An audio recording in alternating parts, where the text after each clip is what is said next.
Could you tell me something about how, like, your journey into comics? I know that it's Arvindan played a very pivotal role in it. So I want to know how that began. Okay. I think I read Charimanishinu Malilogam as a book, as a collected book, because it had stopped, I think, in the early 70s, even before I was born. So I knew Aravindan primarily as a filmmaker, and I didn't know that he was a cartoonist. Because by the time that I was growing up, older people knew that he was a cartoonist, but most of us knew him as an award-winning. Every year he would win the national award. So and his films were it's things that influenced. Yeah, no, I wasn't hugely into films, but I knew that he was a big name in filmmaking, and he's not a director. And so when I started reading this book, and I started reading it as a novel or something. I mean, because it had I didn't know that it came out as a kind of a every week last page comic strip, because it already had that structure. So I was fascinated by that. But I was also reading a lot of, watching a lot of cartoons, and reading or looking at a lot of cartoons in Malayalam newspapers, obviously, because in Kerala most of the newspapers have a lot of cartoons, and they got staff cartoonists. So it's a cartoon is a big thing. And like what? I'm personally only aware of Cherry Manisha and Bobbin and Molly. Yeah, but that is a comic strip per se. But the editorial political cartoon is a strong tradition in Malayalam newspaper history. So my mother's house was a very political household. So I used to, when I went there, I used to hear all this discussions on political discussions, and then they used to discuss cartoons, and one of my uncles used to subscribe to the Illustrated Weekly of India, so I could see Illustrated Weekly of India used to carry a selection of the best cartoons of that week on a single page. So it was like, without knowing who these people were, I was exposed to cartooning. So it really interesting because I was already drawing, so cartoons sort of appealed to me. But Aravindan was indeed, for me to get into comics, that was definitely Aravindan that influenced me too. But then, as I said, it was very difficult to find a living being a comic artist, because there was no industry, so the publishers were not very aware of this. They all considered it as a kind of a children's literature, rather than any serious work hasn't happened. It's sad actually, because you already have had Aravindan doing that kind of mature kind of work, and still after 20 years you don't find anyone doing that kind of work, and people having this misplaced notion as comics as children's literature. But then later, that was in 2004 when I saw Sanath Banerjee's. That's when I first heard of graphic novel. Then I started, and internet was sort of, it was slowly arriving into our life. So I checked, started collecting, sort of files on where you have this torrents of comic books, and started reading on that. And so when I thought that I should do some kind of basic, after my MA, I thought I should do some research. That's when I thought I should be researching on graphic novels. So that's how I. During your MA, you hadn't been focusing on comics. It was because I already had a job. So MA was something that I did out of my passion for. I also wanted to have. I didn't have a college education first. For MA, I didn't go to a college. I studied on my own. So it's as a distance student. Yeah. So it's sort of, you're not exposed to all these things unless you go to some place or you people. So after that, my basic interest in comics started. That's when I started writing about Aravindan, because when I read other graphic novels, I realized that this was already a graphic novel, what I read. And so that was one of my first essay that I wrote was about, that was for a conference in Toronto University. That's where the set small picture strip comes from. Yeah, it comes from that. And it was my first academic conference, and I wrote about Aravindan, and I found it interesting that people there were really surprised to find someone in 60s drawing this kind of work. And they were talking about Bloomsbury having a progressive narrative, and kind of a continuing narrative where people started growing up. And I said we already had that in the 1960s. But they also had the gas Renali strip, as you know. It also had the 30s and 40s. It talked about the World War, how characters evolved out of it. And it followed like an inevitable graphic novel structure. It was a comic strip, like the 4-panel, 3-panel comic strip, but it had characters evolving as they aged. So there was the next generation coming in. Okay. So evolution of a plot was there, an overarching plot rather than, because you don't conceive an overarching plot when you start out like in a novel, because it just starts building up. But it was very interesting that they were thinking that we could actually, rather than putting the characters in a limbo and not let them grow up, you always had a kind of an experience where you were also growing up with them, and the changes where you were going through were also reflected in the comic strip.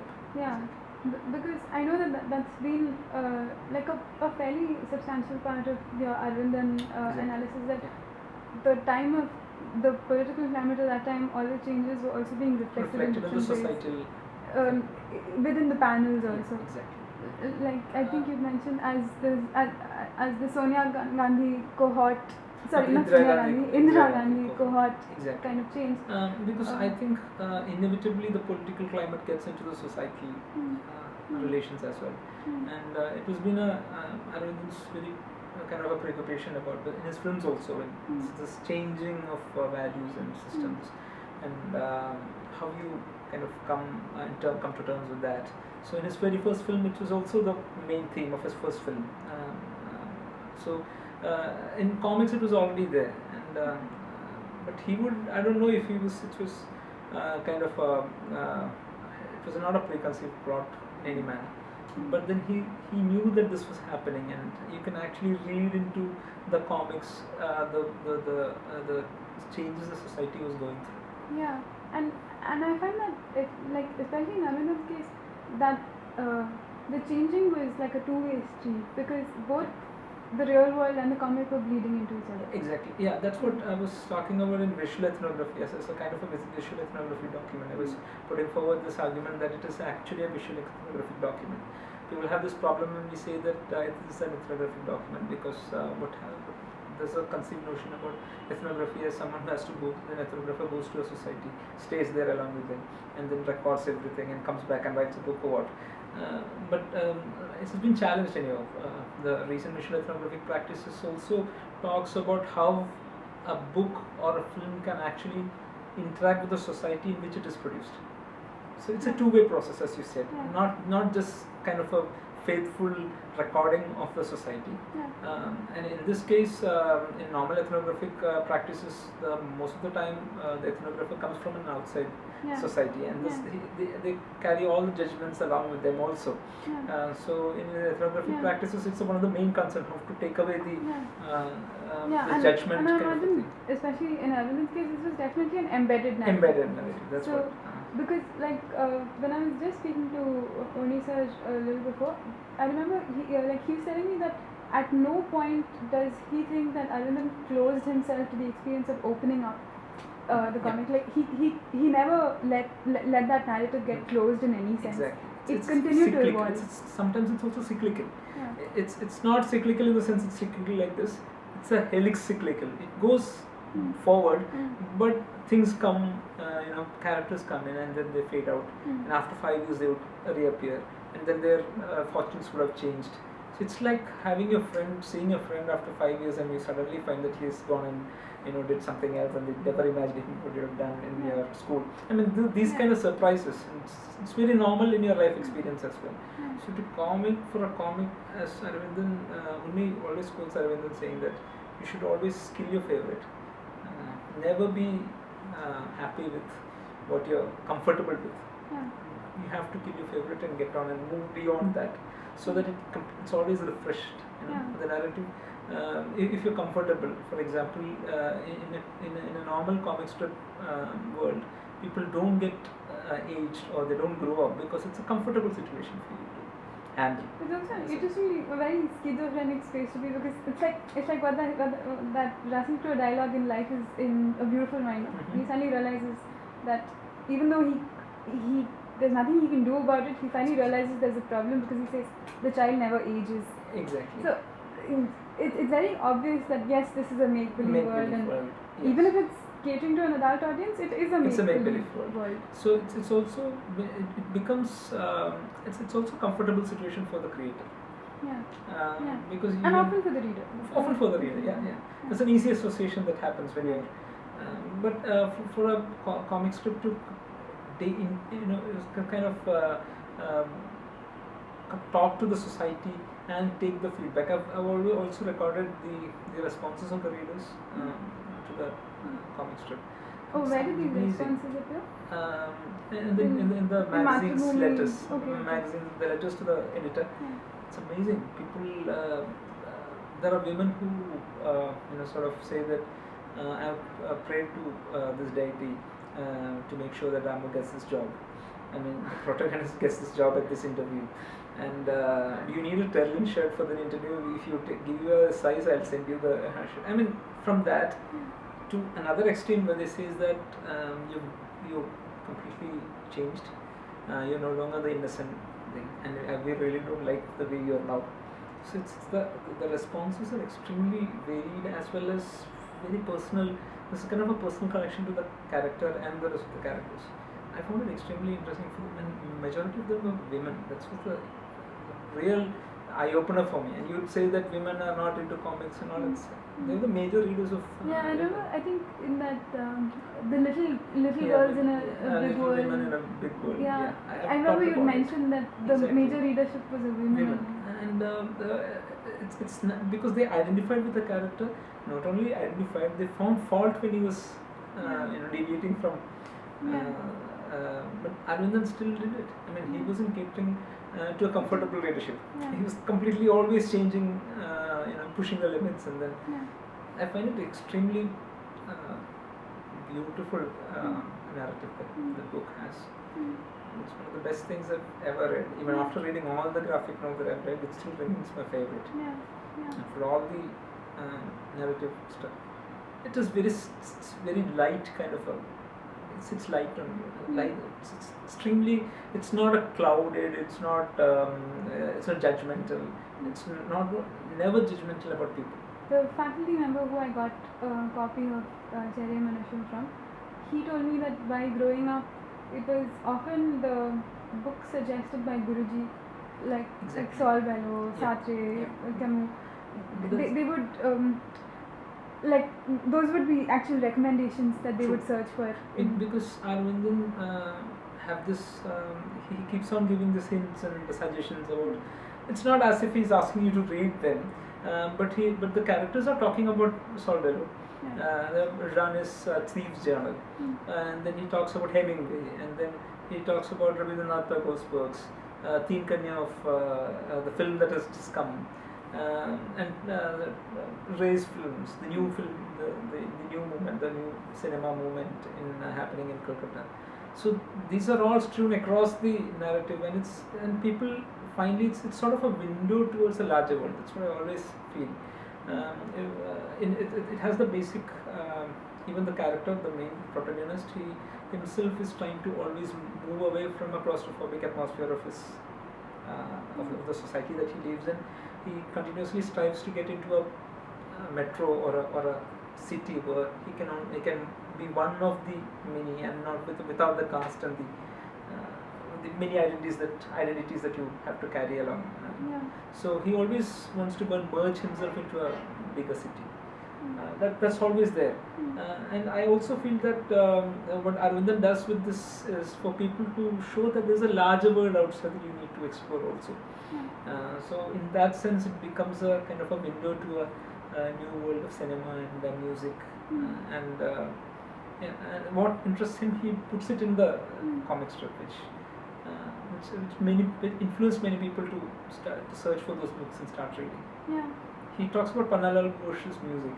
And that's in 60s, late 60s, and I don't know Kerala society would not been too familiar with them. So it comes in a magazine which has got a large circulation, Yeah. it helps actually to get disseminated In into a Mathrubhumi. into a larger public. It gets Mm. dissemination. Mm. It's much more easier because it's a huge Was circulation. the readership at that time also like very politically a very receptive one to? Arvind stays away from direct references to politics. Okay. It's very very rare Okay. references are there. But then you can understand political climate of the times and it's there in the background Mm. without him actually pointing it out. Okay. He talks about Che Guevara being killed in Bolivia. He says, and when Guruji says that he chose not to be a minister and he moved away from Cuba to fight in Bolivia. And in the background, what you see is that a local politician squabbling, saying that if I get one more term, I'll be so happy, I'll be made, I'll be rich. So he sort of contrasts with the society that we are living in, and he talks about Che Guevara who had just been killed a week back. Yeah. So that kind of references are there, political references are there, and how you manage the businessman starts managing the government and all Yeah. in a very local way, but you can also see that it is kind of a symptomatic of a larger issue that was happening across India. Yeah. So in that way, it's And in terms of the readership itself, was there a reason why people were especially receptive to this kind of? Because Mathrubhumi has this tradition of translated novels Okay. from Bengali. A lot of Bengali translated novels were already there, Okay. and it's sort of a progressive. Started by a progressive. I had very progressive editor also, Okay. N.V. Krishnavaitar. Okay. And one of the major staple thing would be travel diaries of people Okay. and things that were happening outside. So when you look at Mathrubhumi actually then, Mm. you could always see a lot of other influences also coming. They were talking about literature in Bengali happening. They were talking about cinema. They were talking about traveling outside in Europe.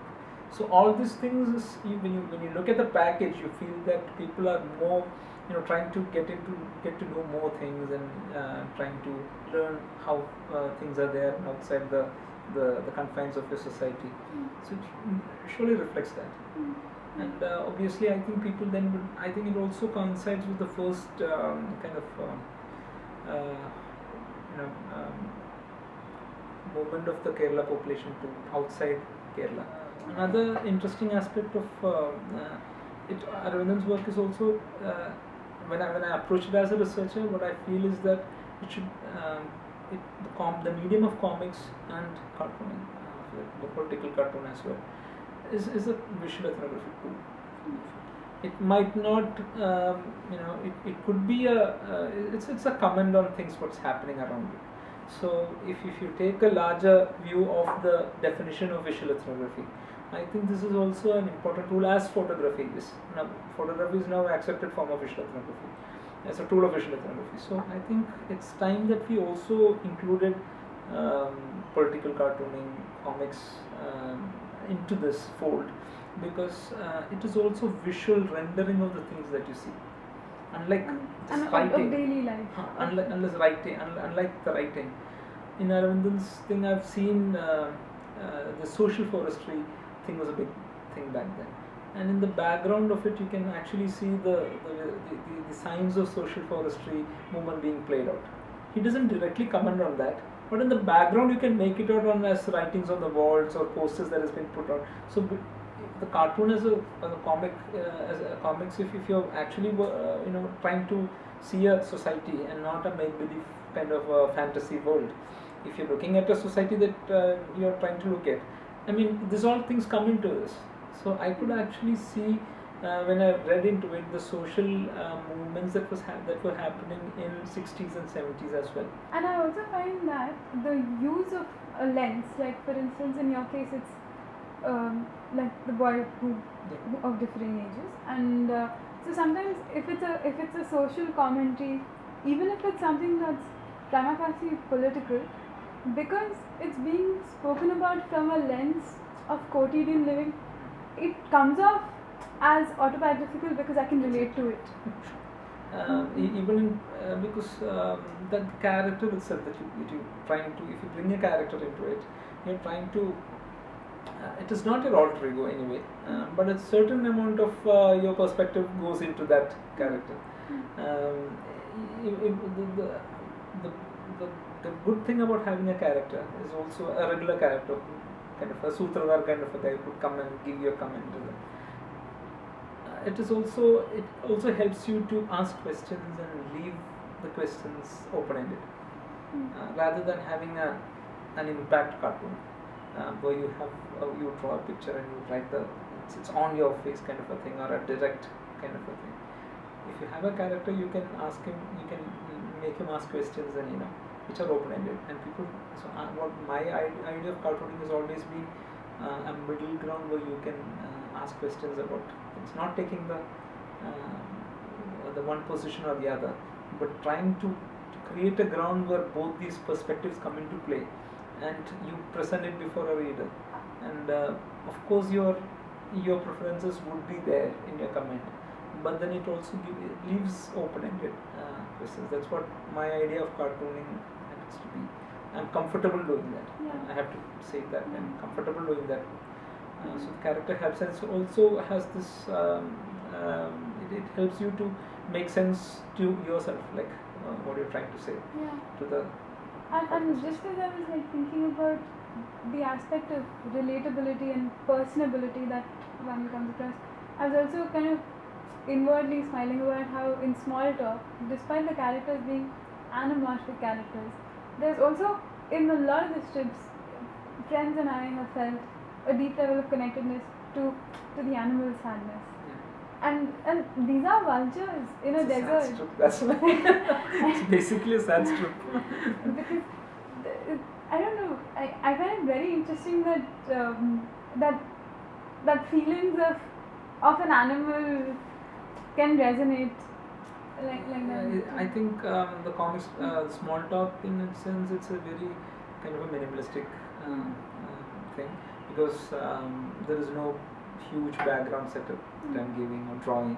It's in a desert, it's minimal settings. But there are these little hat tips like that. I remember those Anna hat wearing animals. Yes, there was this, that was Anna was happening. So there was this crow who was a very angry crow who used to pass through, and he used to wear Anna hat. And there was a sadhu like snake also. It was an inverted bat who.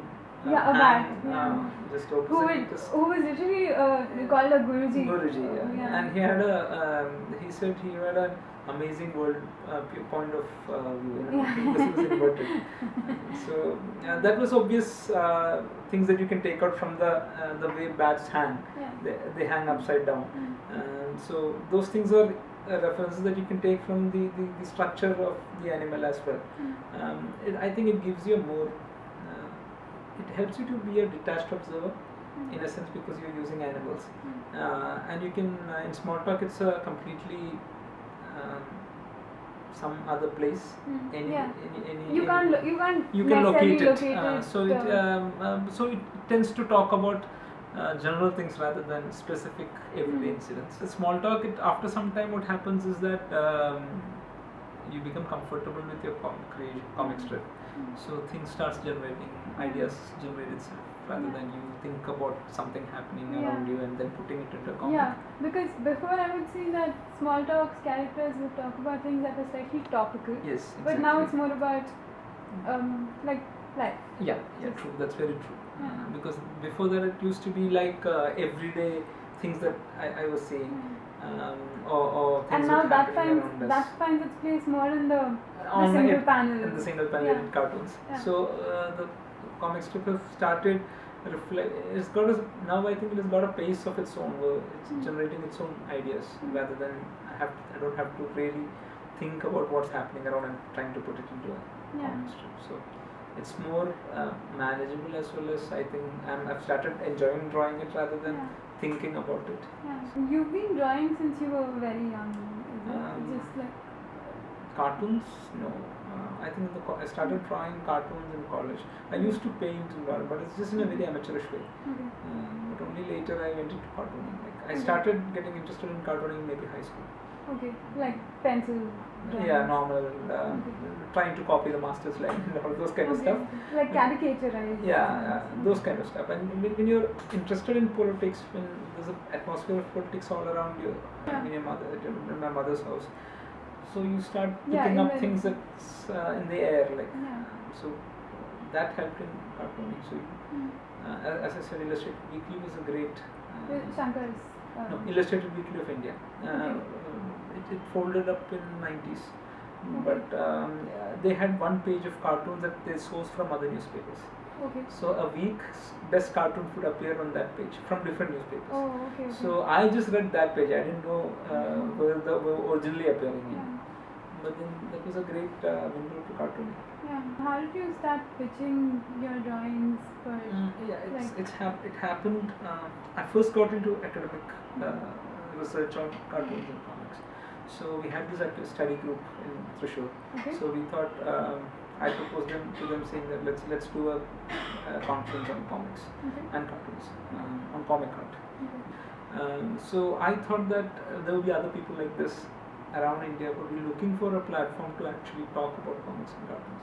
That's what we proposed, and to our surprise, we had 23 papers being presented in 2 days' time. Wow. And I wrote to there's this academic journal called International Journal of Comic Arts. So I wrote to Dr. Lind, who has written a lot on Asian comics and cartooning. So he said, I'll come and deliver the keynote. So he came all the way from US to deliver a lecture here. And then I met a lot of people who are even who are interested in cartoons, and they have already started sort of researching on cartoons. And that was a good group to start with. And I met Bharat Murthy there, and he said The vanishing part. yeah, vanishing. But Bharat was into alternate comics. He wanted to build a comic culture in India. So he said, after a few months, he said, I'm thinking about a kind of a book called Comics India.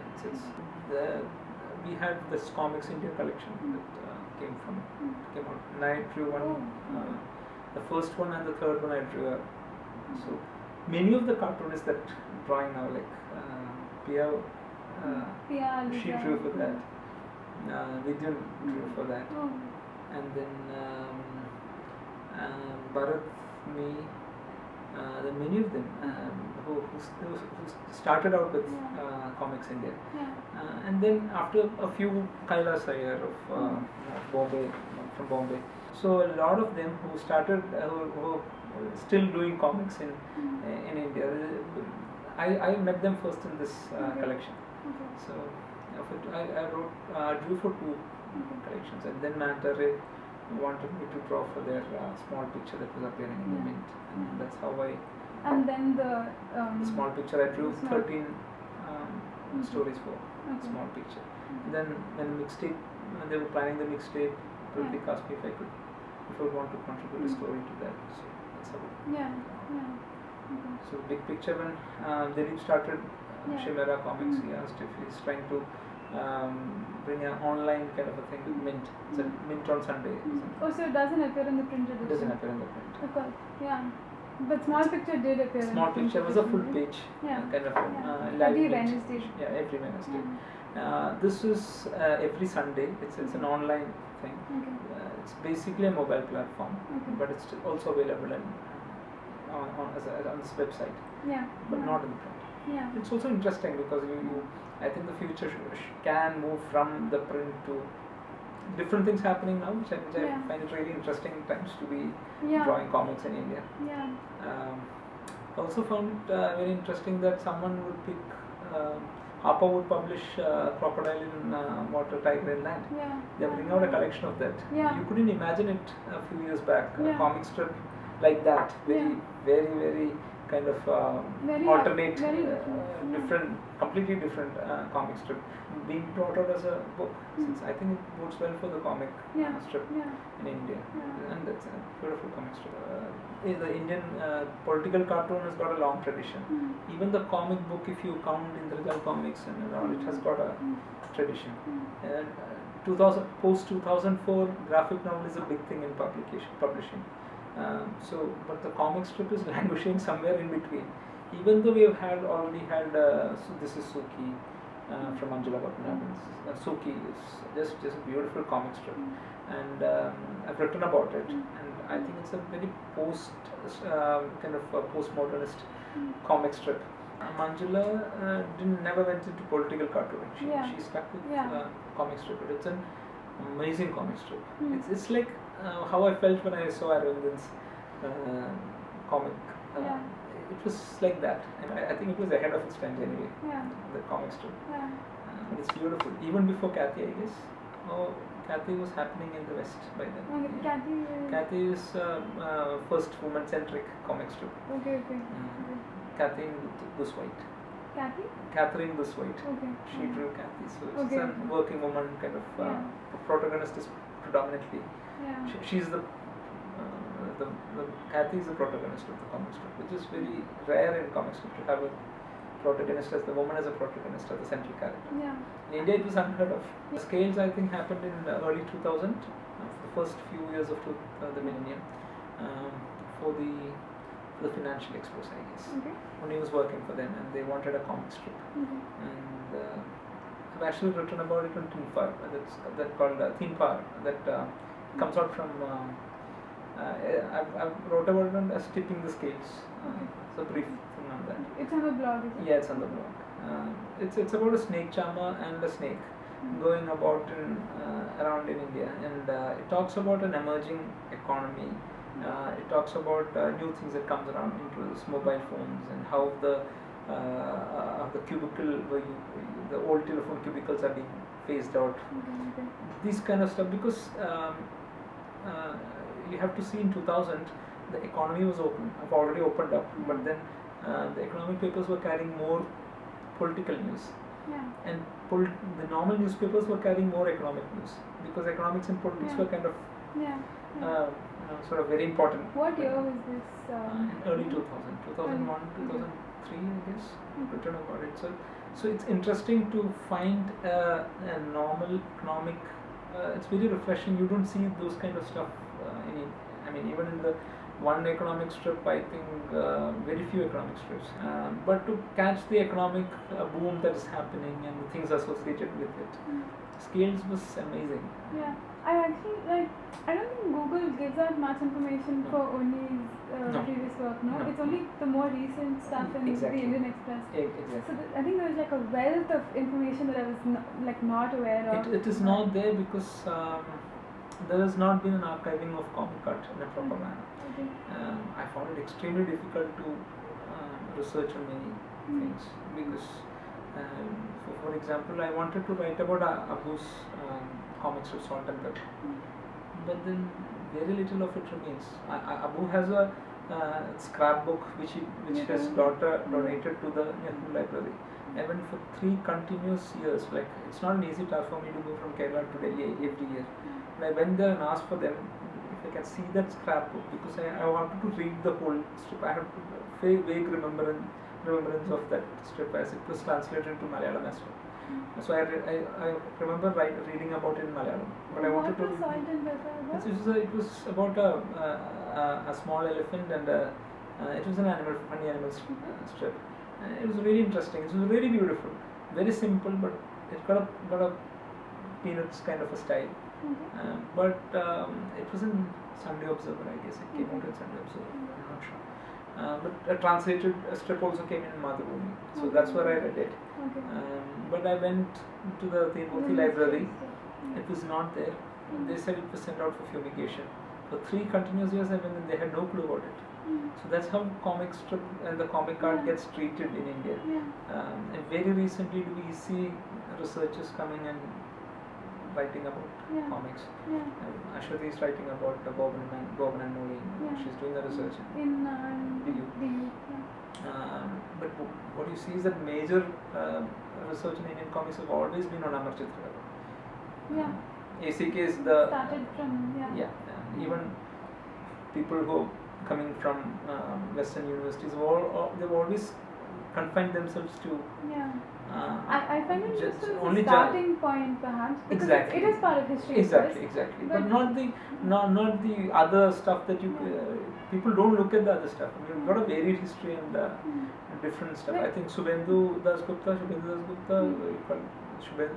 he talks about Bengali political cartoons. It's very important to look at the regional Yeah. comic art history as well, Mm. rather Yeah. than confined to the English variety. Whatever I write, Mm. try to put it on a blog so that people can read it. At least, like, this is happening. These are the comics that's happening. It's outside the normal visible space that you see in India. Mm. I think Jeremy Stroll, you also wrote about Yeah, it. yeah, German history, yeah. Like sometimes I find myself, because I'm also so used to ACK narratives, I sometimes find myself discounting the tremendous amount of work has been done. Like, for instance, in the Mirabai comic strip, Yeah. some account of the painter literally began, I think he began crying while painting it because he recognized the sudden beauty of it and things like that. Although, no, I understand where you're coming from. I understand how that's sort of colonized the narrative so much in India that. But ACK is also like a Hanuman in animation. Hanuman and Krishna in animation just takes over anything. Yeah. Everything on the animation scene in India. Yeah. It's like that. Yeah.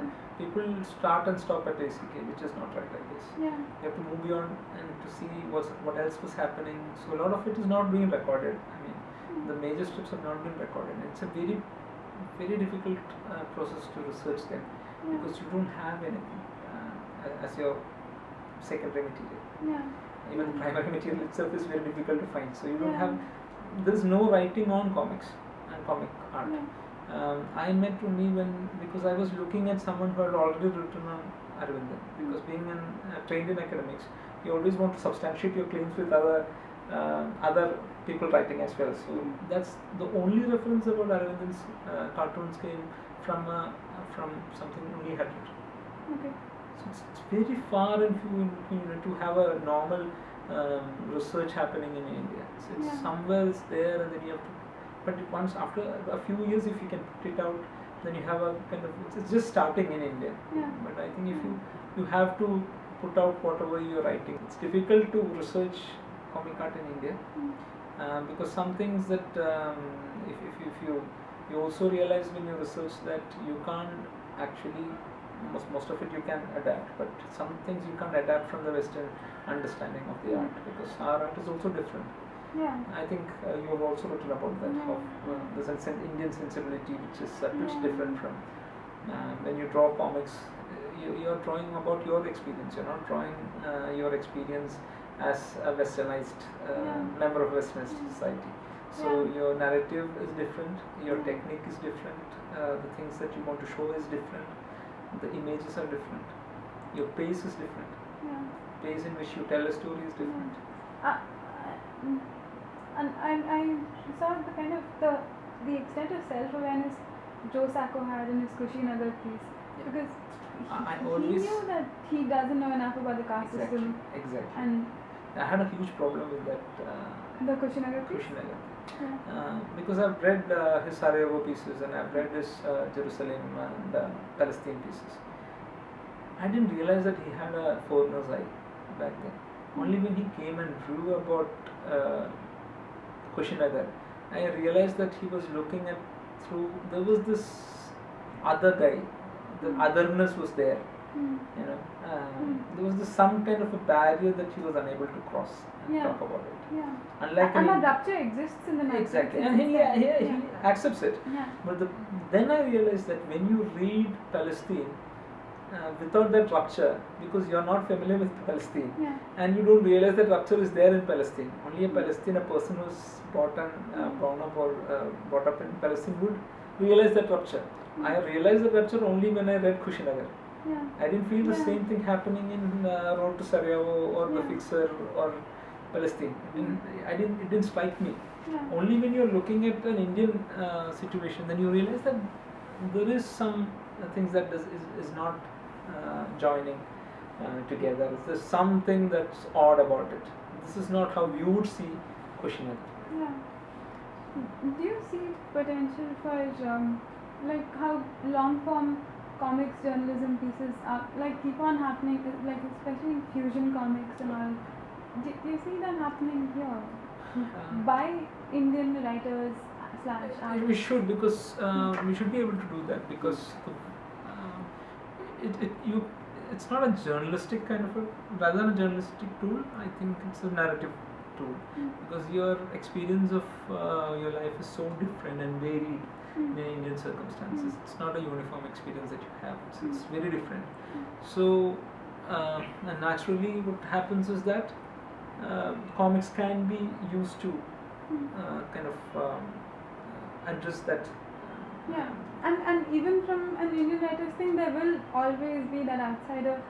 That lens will exist because of class and caste. Of course, there's a lot of ideology that comes in. Yeah. I remember drawing a comic for the Manta, for the Mint, which was called The Invisibles. No, for the small picture series. I drew about my experience when I went to Belgium, and after a few weeks, there was this huge longing for my hometown. I don't know why, because it was so grey, and I was standing in front of a bar, which was this dim light and everything. This pebbled path. You wanted to be there for a long time. You want to be in Europe and experience all that. But I really wanted to go home that very moment and be in my hometown. I don't know, that just a passing thought. But what I felt was, it's called a Wanderer Pauses. A Wanderer Pauses. That was the title of the story. So I had shown in the last frame. The first frame is a municipal building in a Belgian town.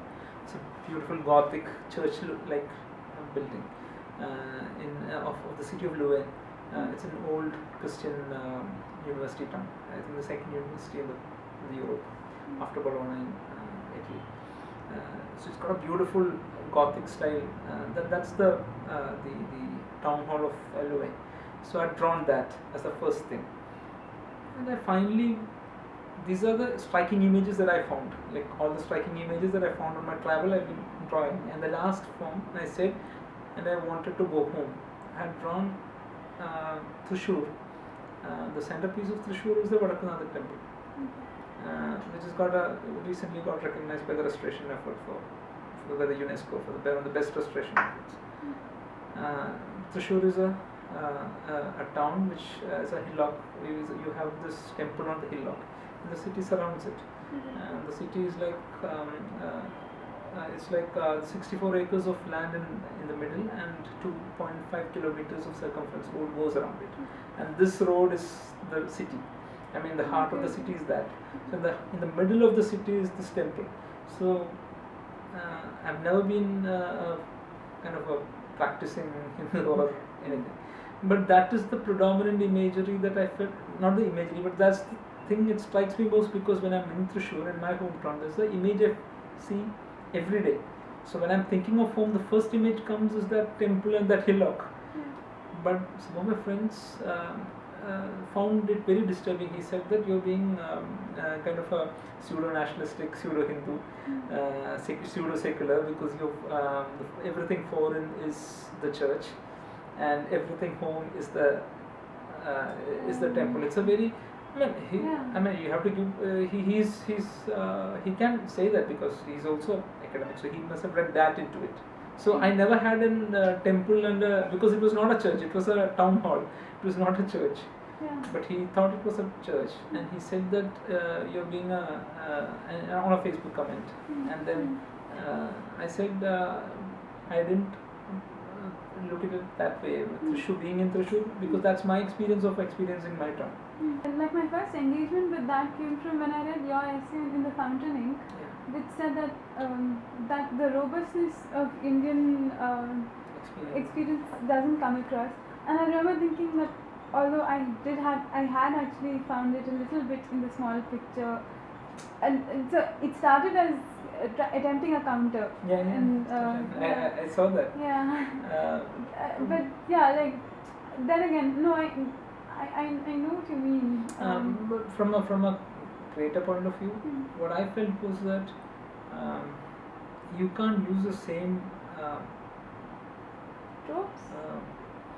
tropes that a Western cartoonist would do. It comes natural to them, whatever they're doing. So I think we should, be natural to our kind of storytelling experiences as well.